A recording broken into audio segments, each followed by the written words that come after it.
Ya, kembali lagi di 93,3 FM, Thompson News Radio. Selamat sore, sahabat Thompson. Kembali lagi di Saripati Obrolan Sehat setiap hari Kamis jam 16 hingga 17, hanya di radio Thompson News Radio. Oke.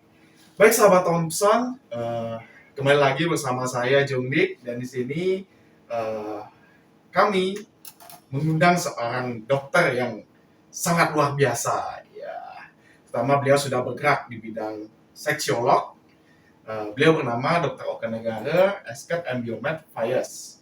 Ya, jadi di sini sahabat Thompson berkaitan dengan tema kita pada perbincangan sore kali ini, yakni seks sehat, keluarga bahagia.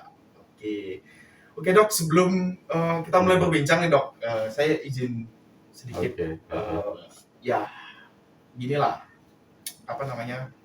mengungkapkan beberapa kata nih dok. Pemasangan seksual ini kan tidak kunjung kalau tidak habis-habisnya kita membahas tentang seksual ya dok ya. Jadi, apalagi di saat pandemi ini juga ya, karena dirumahkan itu banyak orang yang ya gitulah melakukan tindak seksual seperti itu. Nah, dan juga berkaitan dengan tema kita sore ini, seks sehat dan keluarga bahagia. Jadi di mana sih korelasi antara seks yang sehat dan juga gimana hubungannya dengan keluarga yang bahagia nih dok. Oke. Jadi kita mulai saja yang pertama nih dok, tentang seks yang sehat. Itu kira-kira gimana dok maksudnya dok? Ya, kalau bicara tentang seks yang sehat, berarti ada seks yang nggak sehat nanti ya. Iya benar dok. Mungkin dari yang sehat dulu dok. Yang sehat dulu ya. Atau kita ngomongin what is sex dulu mungkin. Boleh dok. Karena banyak orang yang pemahamannya kalau seks itu sebenarnya ada yang pemahamannya benar, ada pemahamannya yang nggak salah-salah juga, tapi ada juga pemahaman yang sangat keliru tentang seks ya. Jadi seks itu kalau di bahasa Indonesia kan SEKS ya, kalau bahasa aslinya kan SEX ya. Nah, Yongdi pernah nggak berpikir begini? Banyak anak muda atau orang yang sudah berkeluarga pikir bahwa seks itu adalah hubungan seks aja, tentang suatu kegiatan atau aktivitas yang disebut dengan aktivitas seksual, ya. Atau orang banyak berpikirnya kalau itu dilambangkan dengan seseorang laki-laki dan seseorang perempuan, itu artinya bertemunya kelamin, antar kelamin. Itu yang disebut dengan seks. Apa benar nggak gitu? Kalau dari yang selama ini Jungdik ketahui sih, kebanyakan seperti itu dok ya. Tapi coba misalnya gini nih, kan pernah dong bikin biodata, ya, ada biodata gitu ya, name, tulis, Jungdik, kan gitu kan? Oh iya. Addressnya di mana? Denpasar mana? Di bawahnya. Denpasar Selatan, kan gitu ya. Terus birth of date, tanggal lahir, sex, ditulis apa? What will you write on that blanks? Sex. Kalau tadi ngomongnya berpikir tentang ngapain aktivitas seksual, pasti ditulis di situ banyak orang pikir every day. Harusnya jawabannya gitu loh ya. Harusnya jawabannya twice a week gitu ya. Tapi pada jawab di situ kan male or female. Ya, biasanya opsinya. Kenapa ditulis laki dan perempuan? Jadi sebenarnya seks itu adalah everything about your genitalia. Segala sesuatu yang berkaitan dengan kelamin atau kelamin itu sendiri adalah seks. Nah, karena manusia secara tradisional kelihatan ada yang terbagi dua, laki dan perempuan, makanya jadinya karena kelamin nih ada yang punya kelamin, nih ada yang punya kelamin. Nah, yang punya kelamin yang bentuknya penis itu dikasih label laki-laki. Yang vagina dikasih label perempuan. So, kelamin jadinya terdivide jadi dua. Ditulislah sebagai identitas laki atau perempuan untuk seks. Makanya seks itu sebenarnya kelamin. Kalau udah ngomongin kelamin, apakah kita akan merasa tabu? Apakah kita akan merasa entar dulu deh? Apakah kita akan merasa jangan dulu dong ya ketika berbicara tentang kelamin? Padahal kelamin itu kapan muncul? Kan dari lahir. Bahkan sebelum lahir ya, para dokter kandungan sudah memeriksa dengan USG, bahkan para calon orang tua, dok, Pengen bisa tahu. pengen tahu Pengen duluan tahu. kalau lahir. Atau ketika baru lahir juga begitu, mueng, bayinya senang, yang dilihat pertama bukan muka dan lain-lain ya. Kelaminnya apa dok? Dilihatin kalau boleh tuh bareng. Jadi sebenarnya sex is important. Menentukan, mengetahui kelamin penting, mengajari kelamin penting, mengenal kelamin penting, memerawat kelamin penting, melindungi kelamin penting. Jadi sesungguhnya pendidikan seks itu harusnya penting. Mengajarkan anak sejak awal tahu kelaminnya, tahu merawatnya, tahu menggunakannya. Itu sangat penting. Jadi untuk mengajarkan itu perlu sebuah hal diajarin supaya benar, supaya normal, supaya sehat. Nah itu dia, makanya seks yang sehat adalah sebenarnya pengertiannya bagaimana mengajarkan, memahami segala sesuatu tentang kelamin, termasuk perilakunya yang sehat. Nah, pengertian sehat itu adalah jauh dari kemungkinan risiko yang tidak diharapkan. Jadi kalau kemudian berpikir, dok, seks itu berarti bukan hubungan seksual ya? Masuk, karena segala sesuatu yang berkaitan dengan kelaminan itu ada 4 dimensinya, mulai dari biologis, itu bentuknya, fungsinya, kemudian dari segi psikis, psikososial, perilaku, kemudian dari segi klinis kalau ada sakit, kemudian dari segi budaya, pemahaman orang tentang seks itu apa. Nah, salah satu yang menjadi obrolan luas adalah seks dalam konteks perilaku. Nah, itu yang porsinya mendapatkan yang luas. Betul, menarik soalnya gitu. Nah, inilah yang kemudian perlu dikontrol, diajarkan. Karena kalau salah, perilakunya salah, itu menjadi tidak sehat. Apa yang menjadi tidak sehat? Satu, jika misalnya dari perilaku seksual itu muncul kehamilan yang tidak diinginkan. Tidak semua kehamilan membawa kabar baik. Tapi kalau itu dilakukan oleh satu, mereka yang belum menikah, masih muda banget, atau yang sudah menikah tapi tidak merencanakan kehamilan, jadi tidak diharapkan. Atau yang kedua, gara-gara hubungan seksual yang tidak semestinya dilakukan, misal bukan dengan pasangannya, muncul terus infeksi menular seksual. Nah, ini beberapa contoh tadi itu adalah jenis dari seks yang tidak sehat. Tapi kalau kita melakukannya dengan baik, baik itu secara biologis, psikis, sosial, bahkan budaya, itulah yang disebut dengan seks yang sehat. Oke dok, berarti tadi itu seks itu bukan hanya membahas tentang suatu hubungan seksual doang ya dok ya, tetapi lebih membahas ke segala sesuatu yang berkaitan dengan jenis kelamin. Kelamin ya dok ya? Kelamin itu sendiri, ada macam-macam aspeknya. Dari 4 itu dok ya, dari aspek biologis, psikis, atau psikososial ya, klinis, sama budaya. Gimana, jadi nambah ya?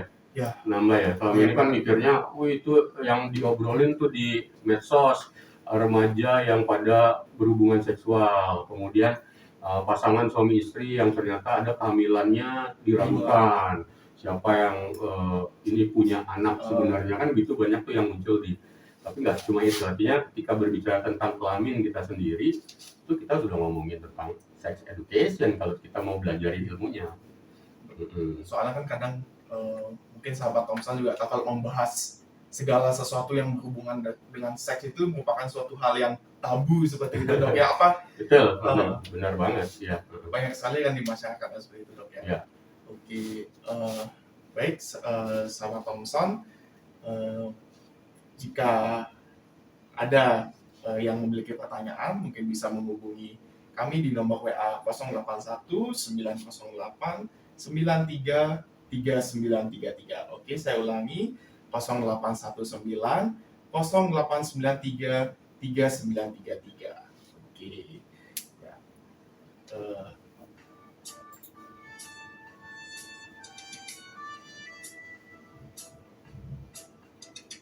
Sahabat Thompson, kembali kita ikuti SOS Saripati Obrolan Sehat.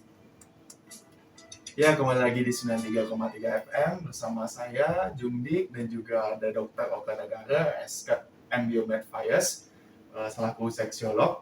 Tadi kita sudah membahas terkait dengan apa sih itu seks dan juga yang mana seks sehat dan seks yang kurang sehat gitu dok ya.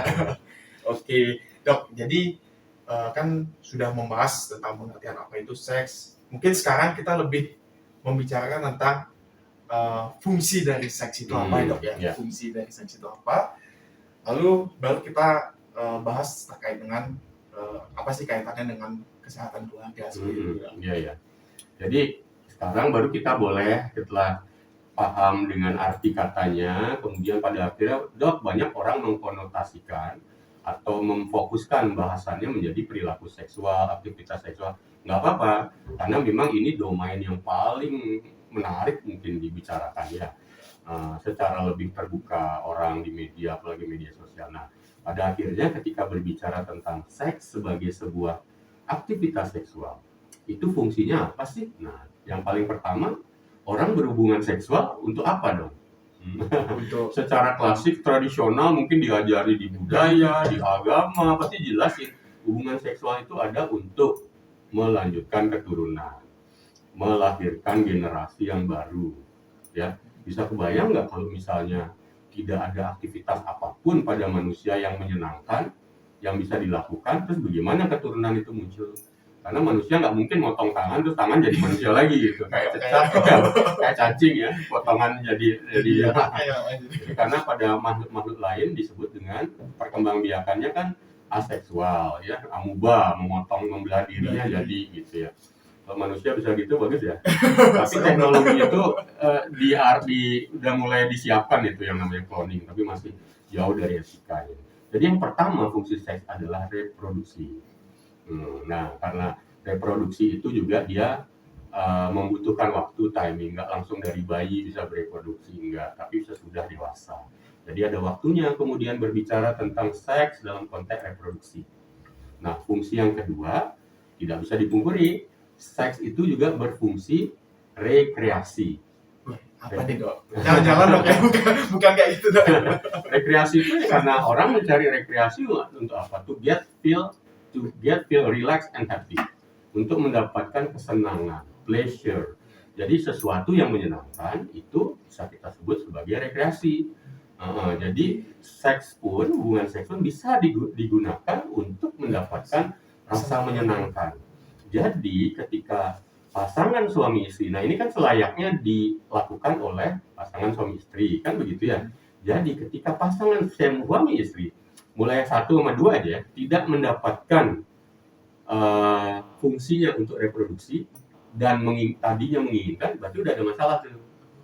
Kemudian yang kedua nih, pasangan kalau berhubungan ingin dapat rileks, menyenangkan, karena apa? Di situ ada yang namanya pada saat dorongan seksual muncul, ada bangkitan seksual, kemudian hubungan seksual, terakhir selesai ada orgasme namanya, itu ada rasa menyenangkan, ada hormon endorfin, oksitosin, sebelumnya ada dopamin lagi, kortisolnya bisa menurun juga, itu bikin tambah senang, tambah happy. Jadi makanya orang berhubungan seksual itu senang, bahkan ketika memuaskan dilakukan itu bisa langsung tertidur dengan rileks. Itu. Nah, kalau ini tidak tercapai, ini juga jadinya masalah. Apakah laki-lakinya yang tidak sanggup misalnya menyenangkan pasangannya, apakah si perempuannya tidak bisa menyenangkan laki-lakinya? Di situ bisa dicek apakah ada yang disebut dengan masalah seksual atau disfungsi seksual. Itu yang kedua ya. Yang ketiga, ada fungsinya dalam konteks institusi dan relasi.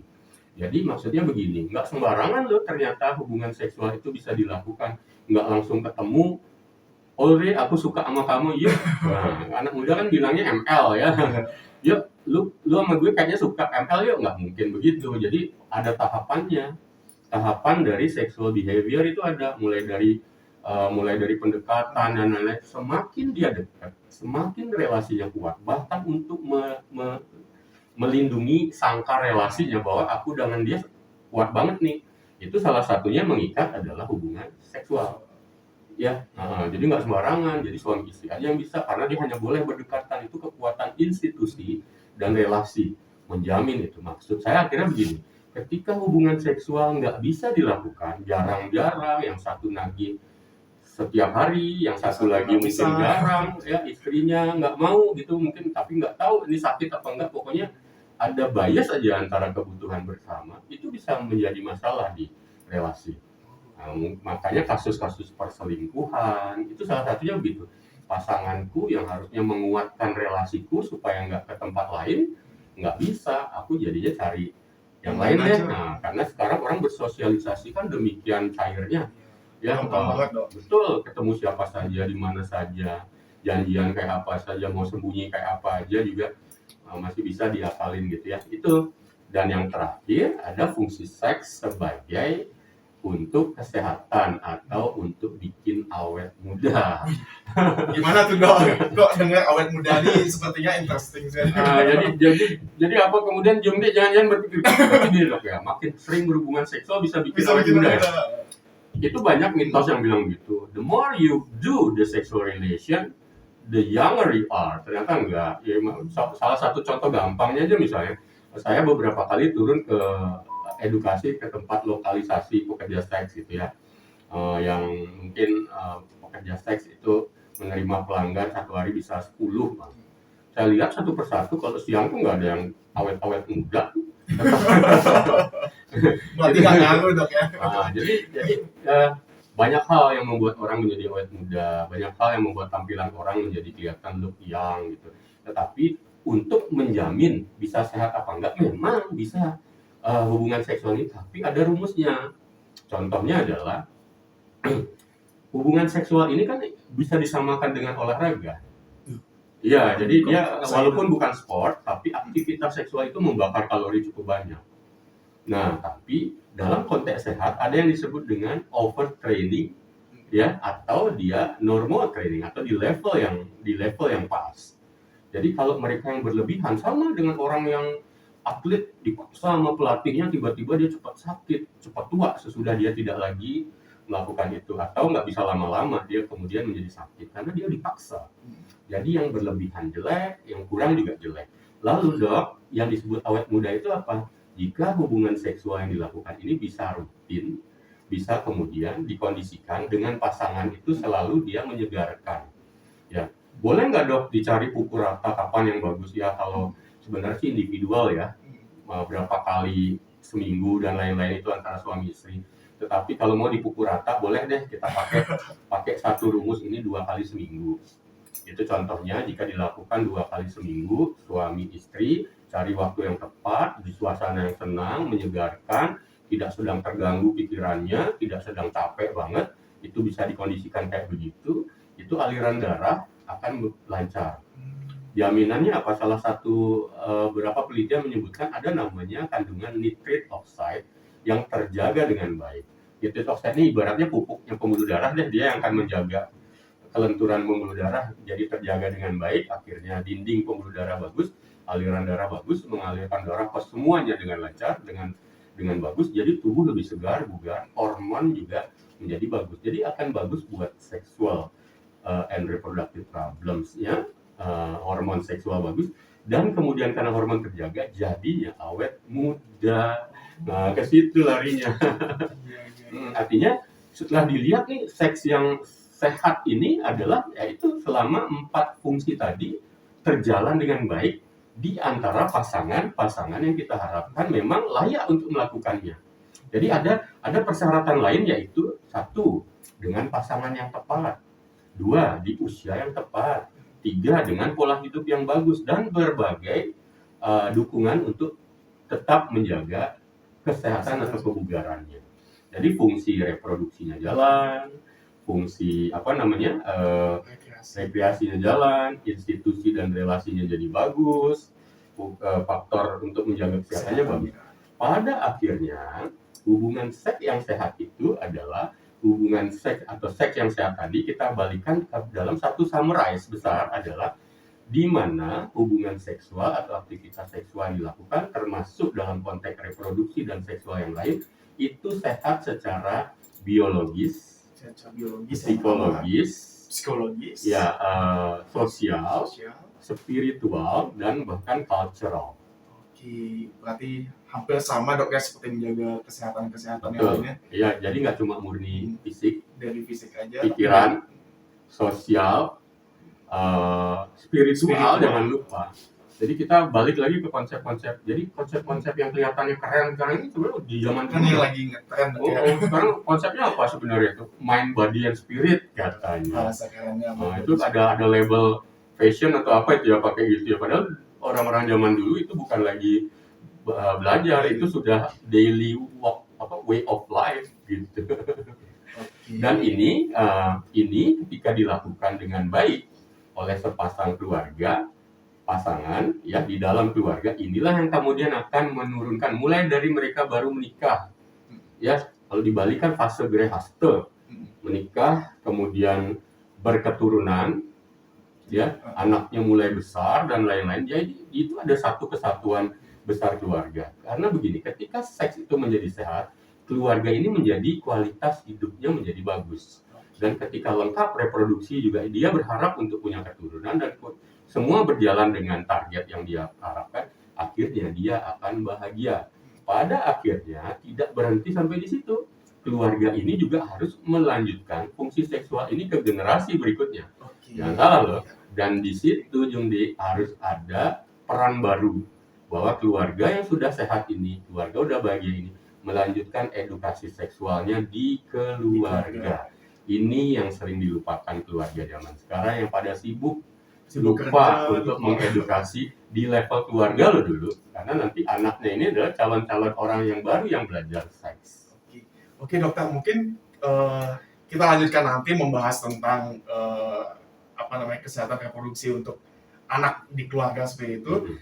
Jadi untuk sahabat Thompson yang ingin bertanya bisa menghubungi di nomor WA 0819 0893 3933. Saya ulangi 0819 0893 3933. Oke.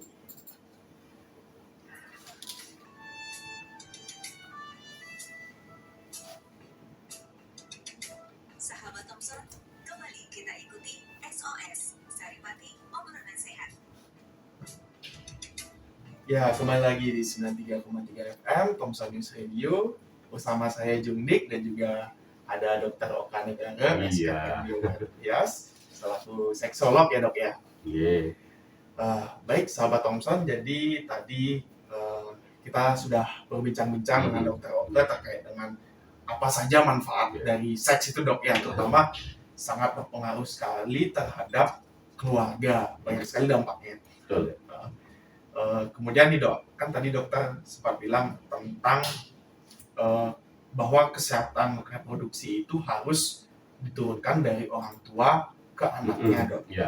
Ini kira-kira gimana sih dok? Soalnya kan anak itu masanya masa-masa pengen tahu nih dok. Sedangkan seks yang diketahui oleh anak itu dan juga masyarakat itu adalah suatu hal yang tabu nih dok.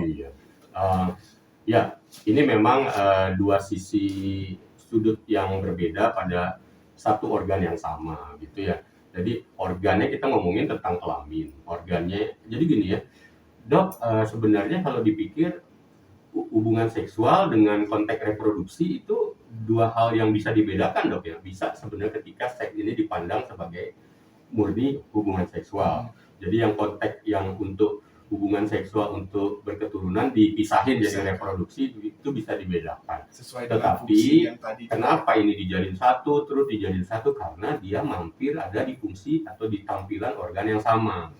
Jadi sekalian nih ngomongin organ yang sama ini, yuk bentuk edukasinya juga itu ya. Nah sayangnya memang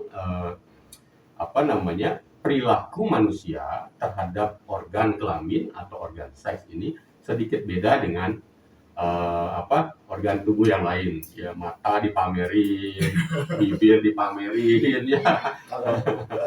Nah yang mulai di dalam ini yang berkaitan dengan organ sensitif seksual memang itu ditutupi. Karena apa? Balik lagi ada fungsi yang tadi itu loh, yang institusi dan relasi, karena mereka menjadi fungsi seksual itu sangat pribadi bersama dalam sebuah institusi pernikahan mungkin, atau ikatan yang lebih kuat. Kalau orang nggak mau nikah di barat gitu, tetap aja walaupun orang di barat dia nggak menikah, tetapi dia punya pasangannya kan. Begitu dengan yang lain orang pasti marah, emosi, ada perselingkuhan. Tetap aja yang mereka tidak lakukan sebenarnya upacara atau pengesahan yang namanya pernikahan atau ada pernikahan mereka nggak melakukan itu, tapi secara ini mereka melibatkan diri dalam sebuah institusi. Nah, maunya itu memang hanya dieksplorasi di dalam ketertutupan keterikatan mereka. Jadi ketika ini dibuka itu jangan.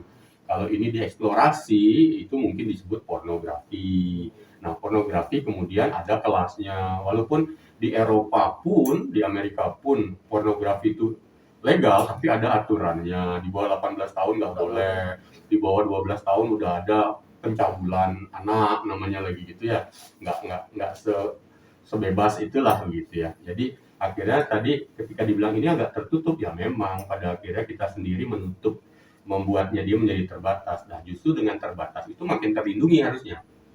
Bukan berarti ketika tabu dan terbatas tidak diikuti-ikuti. Itu kan yang sering terjadi seperti itu. Justru tidak diedukasi, tidak diajarkan Justru untuk dihindari dong. Jadi sebenarnya justru ini peluang pada saat di area privat juga seorang tua, pasangan orang tua ini suami istri bapak ibu mengajarkanlah ke anaknya. Karena kata kuncinya kita ngomong pendidikan seks akhirnya. Pendidikan seks ini ketika ada pertanyaan the big question, kapan dok mesti dimulai pendidikan seks? Jawabannya adalah di rumah oleh orang tua ke anak ketika anak sudah bisa mengerti komunikasi. Jadi kalau masih nangis gitu enggak ya, tapi udah bisa jalan, udah bisa sana sini, udah tahu disuruh duduk, tahu disuruh makan, mengerti itu sudah bisa berkomunikasi, udah bisa diajarkan. Jadi itulah yang diajarkan orang tua, dari orang tua yang sudah paham ke anaknya, transfer edukasi, salah satunya edukasi seksual. Kapan? Nah, mungkin 2 tahun sudah bisa, 3 tahun sudah bisa. Apa yang diberikan? 1, memahami, mengenalkan kelamin si anak, mau itu yang penis, mau itu yang vagina, kepada si pemiliknya, pada si anak. Jadi si anak akhirnya tahu kalau dia punya kelamin yang namanya penis yang bisa dipakai untuk pipis. Dan saya sudah diajarkan, orang tua harus ngajarin si anak pipis itu dulu pertama sebagai first timer. Berarti dibagi-bagi dok ya. Bertahap. Enggak langsung dikasih tahu ini penis bisa dipakai berhubungan seksual ya. Enggak ngerti. Bahkan kalau kita masih kecil aja diajarin tentang monyet dan ikan bisa ngomong kan di dongeng ya. Tujuan mengajarin bagus, tapi kan monyet sama ikan nggak bisa ngomong. Jadi ada batasan usia yang memang bisa dilakukan edukasi seperti apa maunya gitu ya. Nah, jadi yang diajari itu 1, mengenali organ reproduksi atau kelaminnya, kan sama itu penis, vagina dan sekitarnya. 2, merawatnya secara fungsi reproduksinya dulu.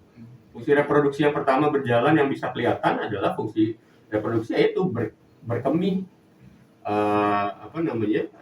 pipis ya. Tapi sekalian dengan toilet training yang lain, pup, buang air besar, dan kemudian juga dengan membuat mereka menjadi nyaman, terlindungi. Caranya adalah berpakaian yang lengkap, melindungi, karena daerah tersebut jangan sampai nanti diizinkan orang lain untuk membukanya, walaupun diberikan permen misalnya, diberikan boneka misalnya gitu ya. Karena nanti ada di umur 3 sampai 5 tahun ada namanya fase palik di anak. Si anak-anak itu merasa dia senang kelaminnya dipegang-pegang, dipecil-pecil ya.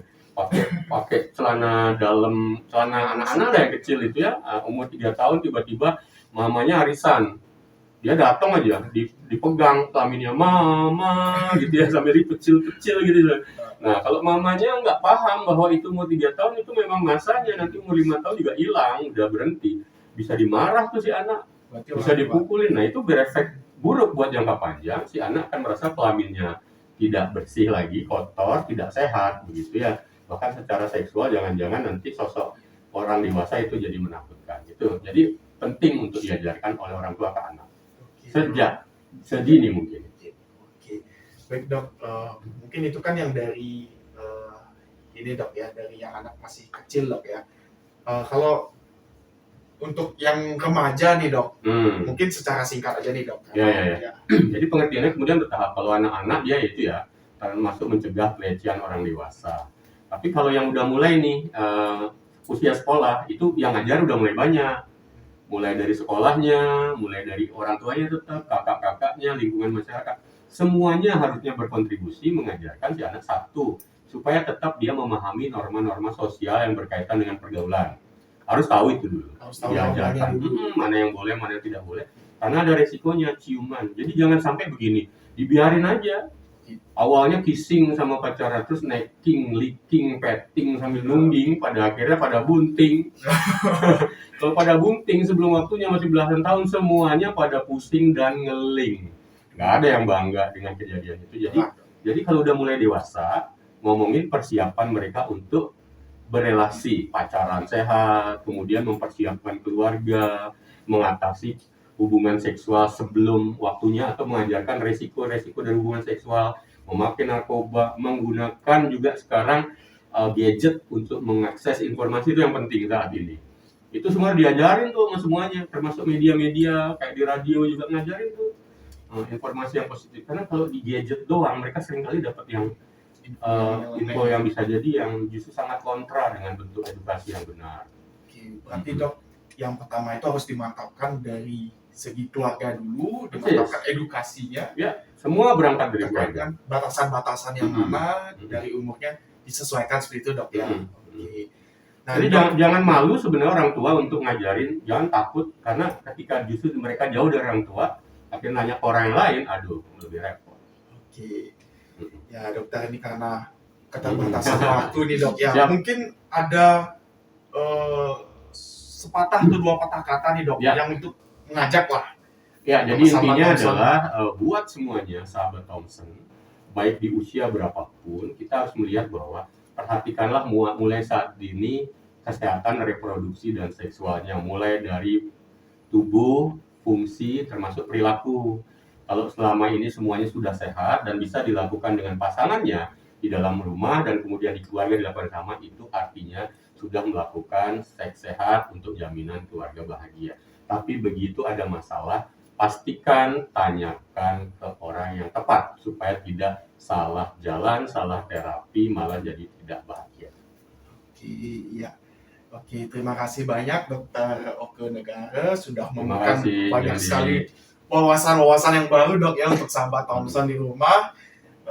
Oke, sahabat Thompson, jangan lupa Saripati Obrolan Sehat akan selalu ada di setiap hari Kamis dari jam 4 hingga 17 sore hanya di Thompson News Radio.